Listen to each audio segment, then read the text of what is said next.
Welcome to the WTR On the Horizon podcast. I'm your host, Tim Gerdeman, Vice Chair and Co-founder and Chief Marketing Officer of Water Tower Research.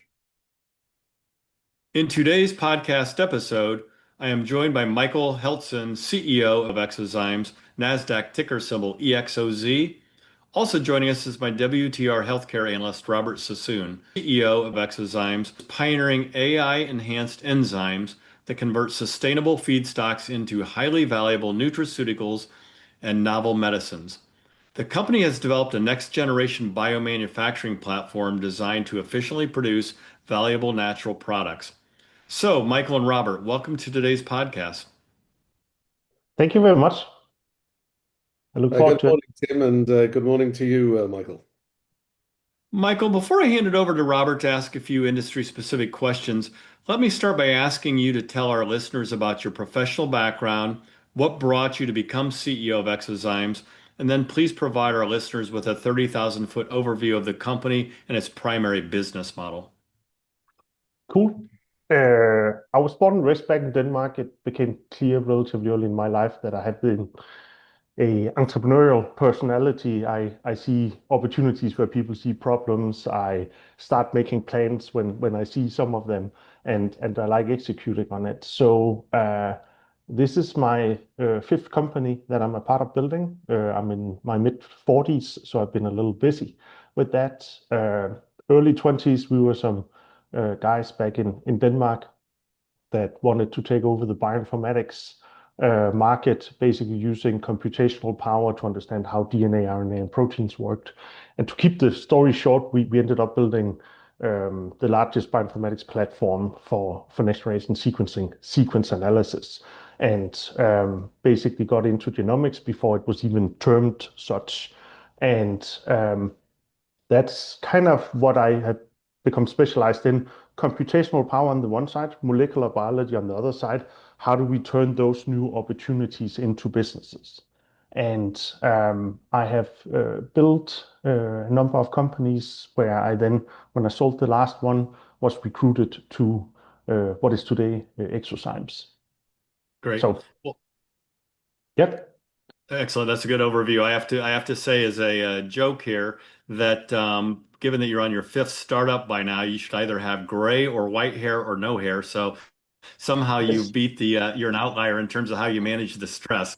But with that, I'll turn Uh, it over to Robert. there's plenty of gray hairs to show and plenty of battle scars if you want to see some. Touche. Robert? Yeah, thanks, Tim, and Michael, good to have you on this podcast. So, Michael, you've described ExoZymes as a platform as a using AI-enhanced enzymes that operate in a cell-free bioreactor, removing the need for living cells while offering a cleaner alternative to both petrochemical and conventional biochemical processes. Now, synthetic biology players have made similar claims for years, but often struggle to scale or sustain efficiency. So, what makes your approach fundamentally different from those failures, and how replicable is it by competitors? Yep. Great. Big question. So let me just start dividing it up into a couple of small pieces. ExoZymes, we basically a company that makes very valuable natural product inspired molecules. So typically a nutraceutical or a pharmaceutical small molecule.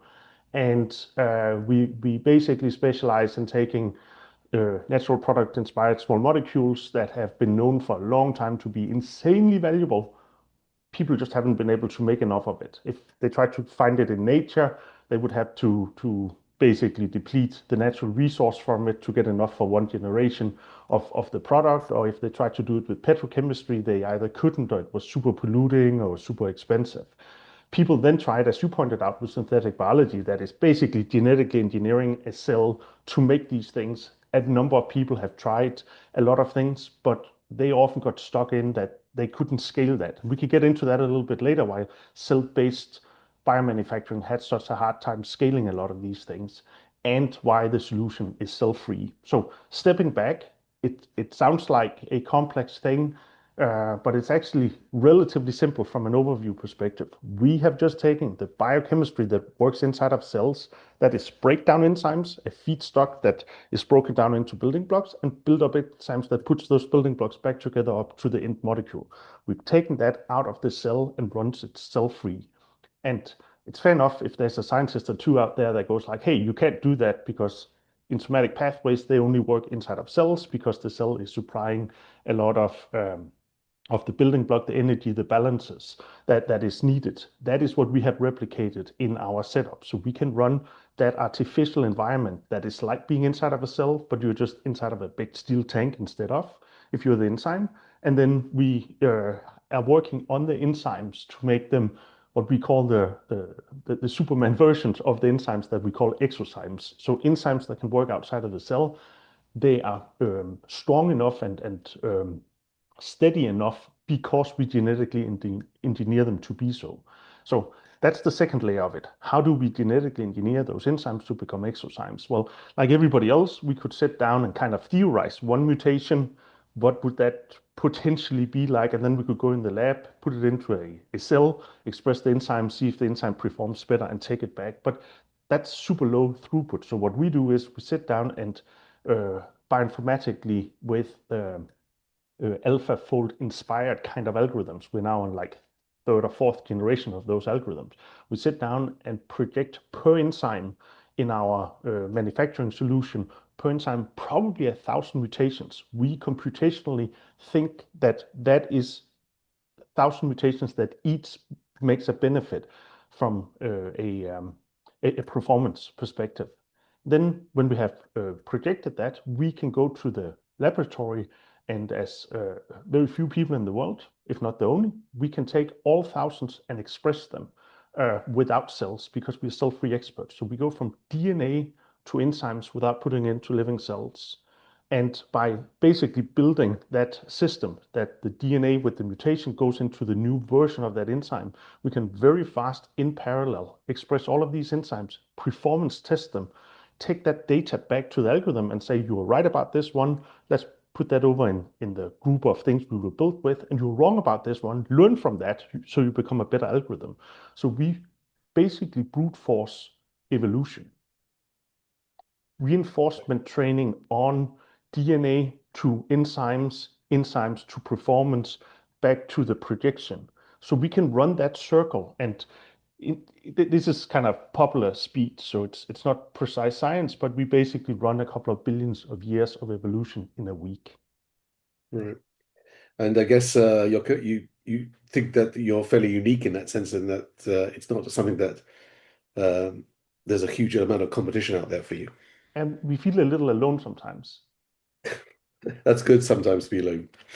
So no, You know, there are a few other companies that are working in this push to make things cell-free, and we're actually a company that are very, very friendly to anyone that wants into the cell-free space. So we have a number of things that we will either license out or literally give away, and we are actively helping universities to get access enough to this kind of technology that they can teach it, because we see it as the next generation of biomanufacturing. right. So in 2025, ExoZymes shifted from a partnership-led strategy to advancing select programs internally, citing partner skepticism of synthetic biology and unfavorable deal terms. So is this a long-term strategic shift in how the company plans to capture value, or a temporary move to build proof points to improve negotiating leverage? You gave me an A and a B, it's B. Let me unpack that for you. Basically, it is not a long-term shift.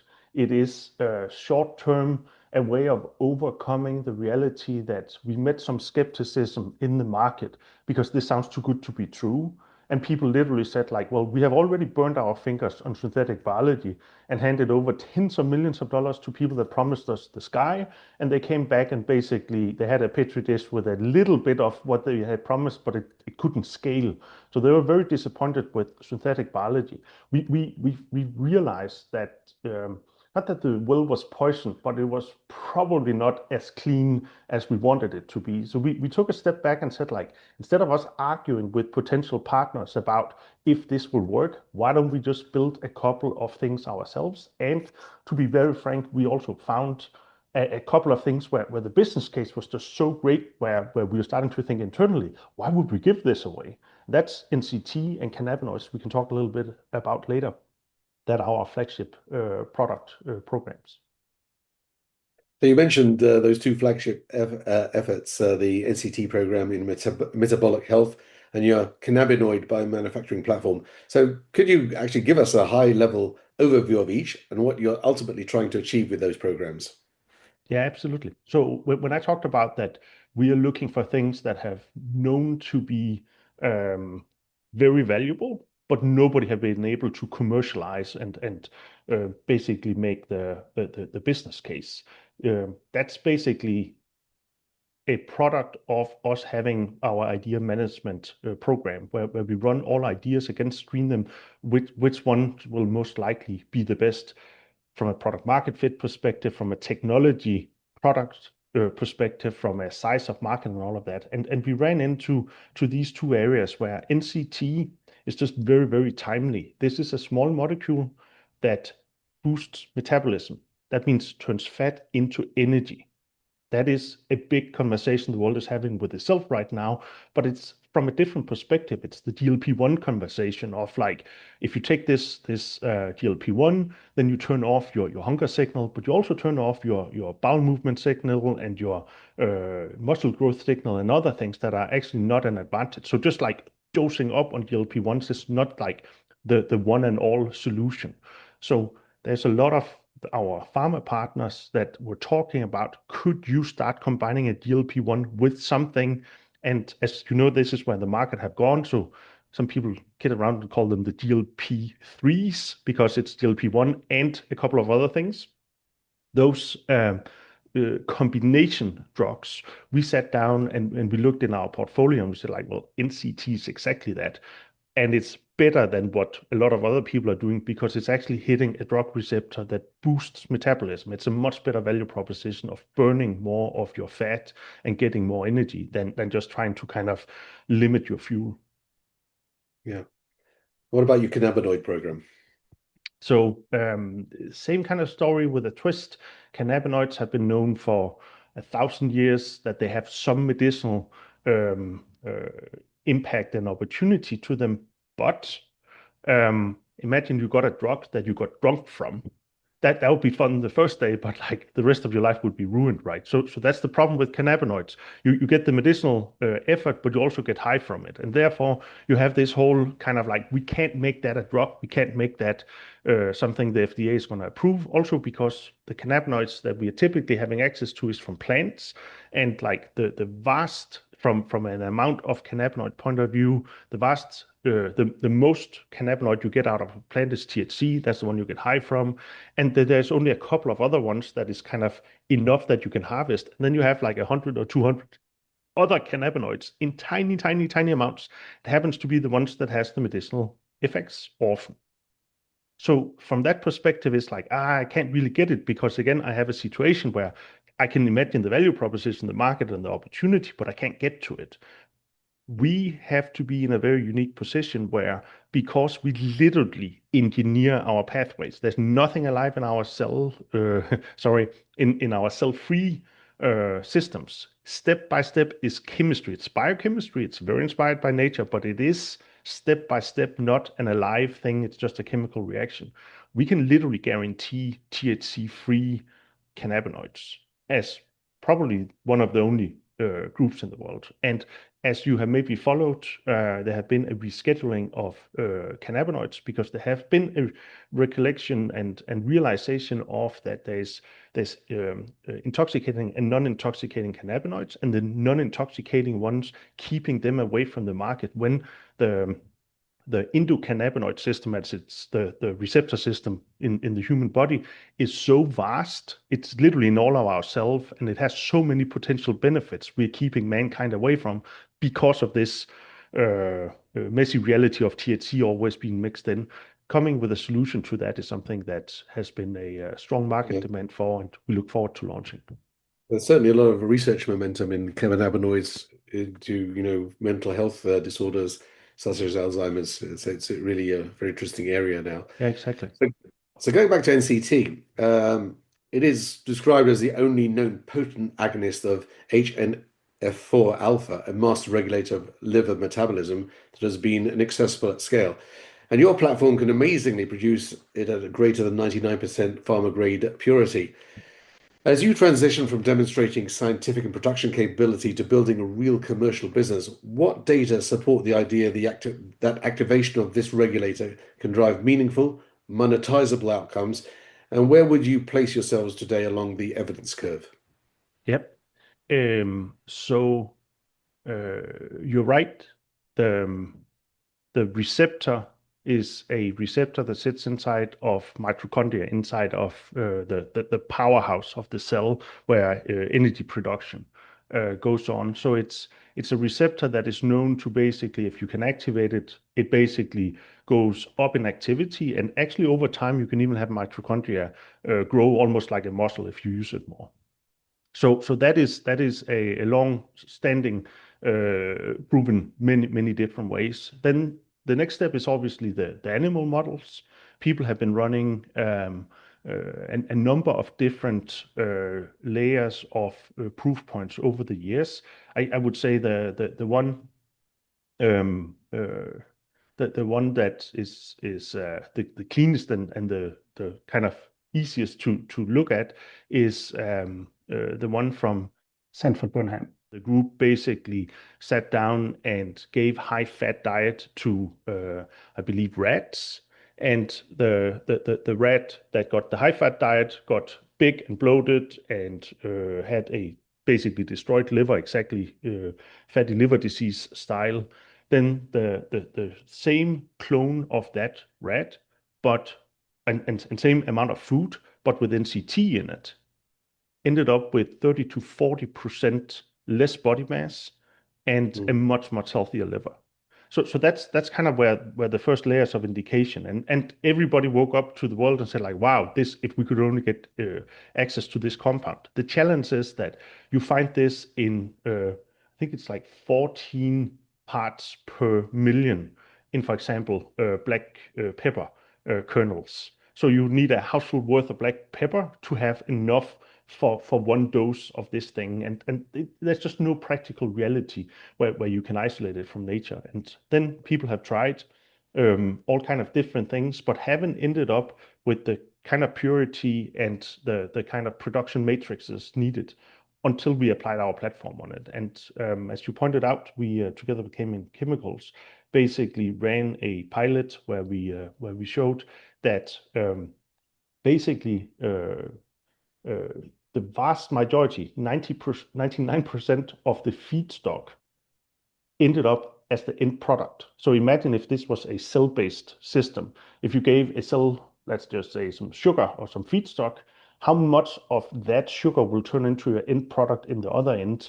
No matter how much genetic optimization you have done, the cell will start using the feedstock for other things or try to turn off the production of what you wanted to do because it's basically it's Yeah. basically not in need of it. So to answer your last part of the question, NCT has been used in humans and are considered very safe from the perspective of it's been used for basically gut health.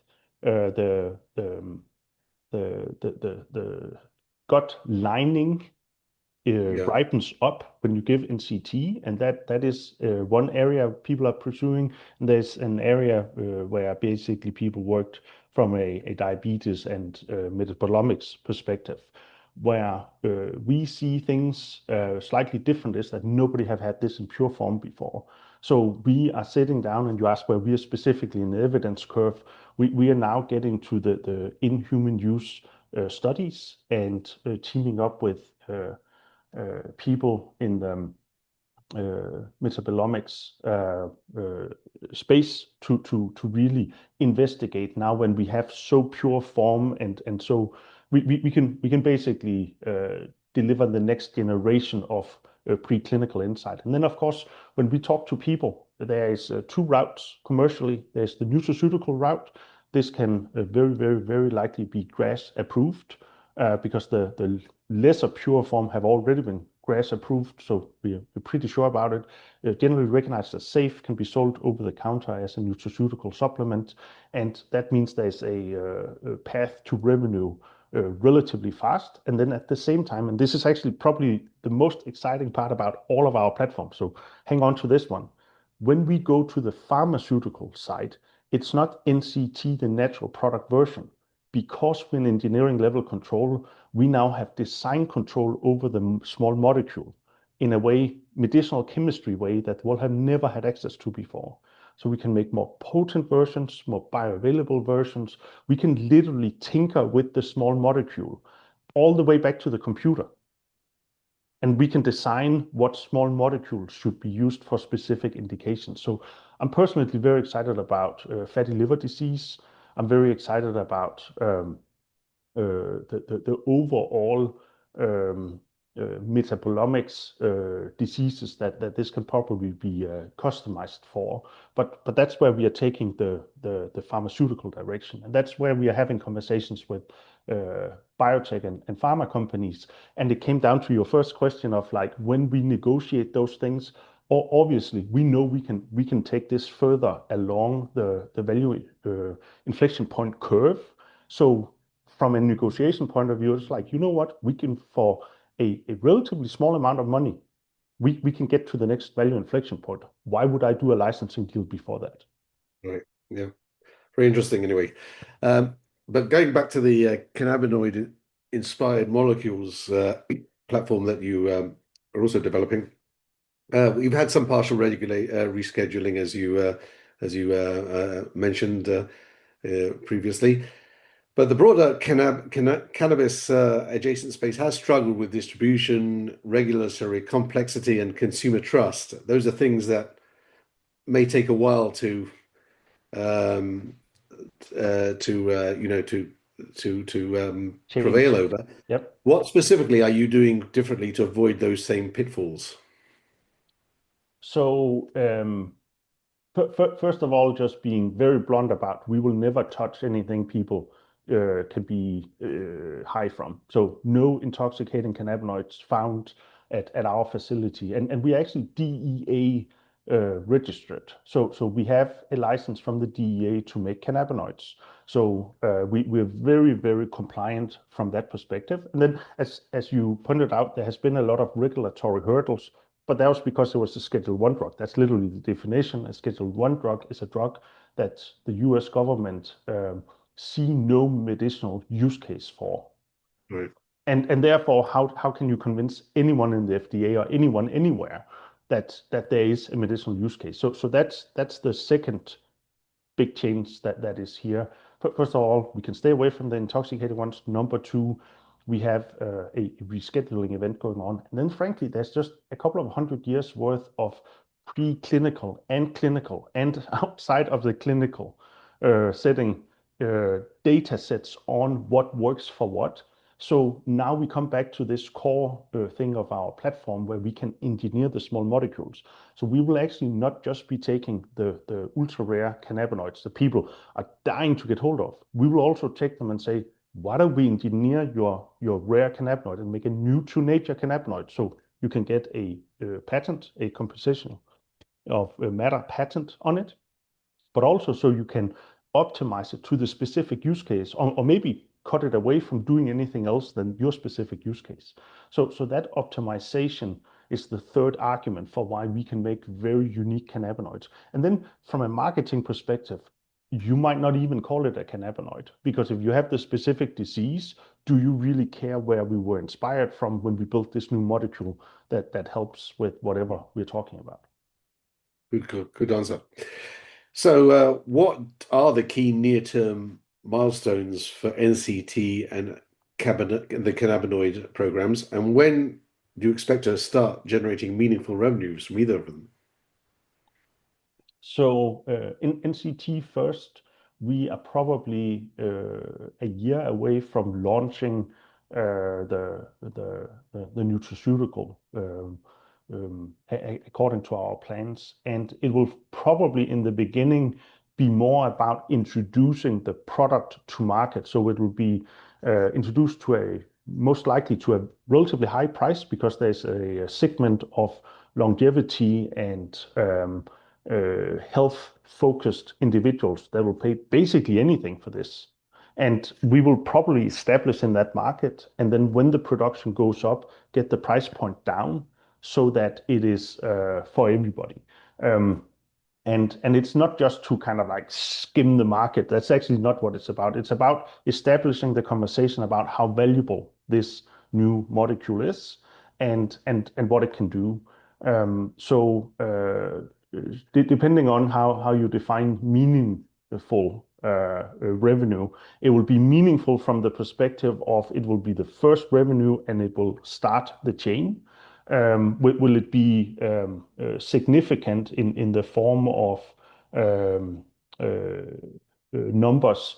Not right away, but it is the takeoff point. And we do believe that if this is launched correctly, that it can become a very big deal because it's a natural product inspired either alternative to GLP-1s that you can buy over the counter, or it is if you've been on GLP-1s, but you actually want to step off it, but you don't want to gain all your weight again, as people do. This is maybe your tool to mitigate that. So we are talking with a number of different partners that would like to basically market this into different segments. So that's where we're at right now, and what you should look forward to the next year or so on the NCT side is basically us partnering up with the manufacturing partners that is going to make this, and the marketing partners that are going to bring this to different segments. Right. Well, as you know, that the lifeblood of any company at your development stage is financing. So you ended 2025 with $3 million in cash, approximately, and a runway into the middle of this quarter, the second quarter. How should investors think about the alignment between your current capital position and upcoming milestones, the ones that you just explained to us? And what is your strategy to bridge that funding gap? Yep. So we are right now in conversations with investors about investing into the company. And we are a little bit unique from the perspective of being a NASDAQ listed company, but still relatively early stage. This is something that have been termed public ventures. So instead of VC, venture capital, that typically is used to boot up companies like ours, we are funded by a venture capital model that has basically been developed by MDB Capital, that is one of the co-founders of the company. So they are an investment bank, but really think of them as a merchant bank that takes their time to find really big tech breakthroughs and then turns them into commercial successes. They have a 30-year track record of doing exactly that, and they've been very successful at it. So MDB were our financier up until the IPO. They were the investment bank that took us public in 2024 of November 2024, right in the middle of the time where everybody's saying like, there's no way of IPOing right now. And we could anyway, because MDB Capital is not just a bank of their own, it is also a community of hundreds of often entrepreneurial individuals that have had their own exits that doesn't really care about where the market is if there's a big idea, if there's a big opportunity. So that's where we have had our capital coming from for the IPO. Those are the people we're also talking to now. And we are, with a high degree of certainty, we know we can take the capital in that we want. But we're in a very nice position where we can build very capital efficient. We spent around $10 million a year building these very valuable asset packages. And right now there's just no good reason for taking more than 10, maybe $15 million max in, because that easily gets us on the other side of the value inflection points that we've been talking about, that will generate much more value than that. So to not dilute our shareholders, to be good stewards of the capital, we basically are set up in this very efficient system. Right. Interesting. Now, final question from me. You've said you aim to build the company into both a pharmaceutical platform and a specific asset play, doubling down on NCT and the cannabinoids, while also engaging biotech and pharma companies interested in your core technology. Those are two very different business models, product company versus platform licensor. At what point do you have to choose one or the other, and what does that decision hinge on? Yeah, so before I get Billoid here sitting and saying that I'm focusing on two different things, that's obviously not what we're going to do. We are a platform of platforms. That is who we are. We just happen to take our firstborn products through the pipeline ourselves to show people that this is real, that it really has the production matrices that we say it does, and that we can build these very valuable compounds that have been considered impossible. So consider that kind of like the Kindle we use to kind of kickstart the fire. But we are a platform company that will be in 3, 5 years from now when we talk again, and we are talking hindsight, we will be talking much more about licensing deals and us building biomanufacturing solutions for other people. So to begin with, it's more of a how do we get this engine started? Great answer to that. Well, thank you, Michael, for walking us through exozymes and unpacking, what people from the outside might think is pretty complex, but you've done pretty well in simplifying it for us and help us better understand the company and its business strategy. So I'm going to pass it back to Tim. Yeah, thanks, Robert. And Michael, thanks so much for joining us today to discuss exozymes. And I would replicate what Robert just said. I was appreciating as you were speaking the granularity with which you went into detail, which I know investors will appreciate. So have a great afternoon, gentlemen. Thank you so much for the time. Thank you for listening, and do not forget to subscribe, as well as visiting www.watertowerresearch.com to stay up to speed on the WTR on the Horizon written research reports, podcasts, fireside chats, industry-specific symposiums, and conference schedules. We will see you next time for another edition of WTR on the Horizon podcast.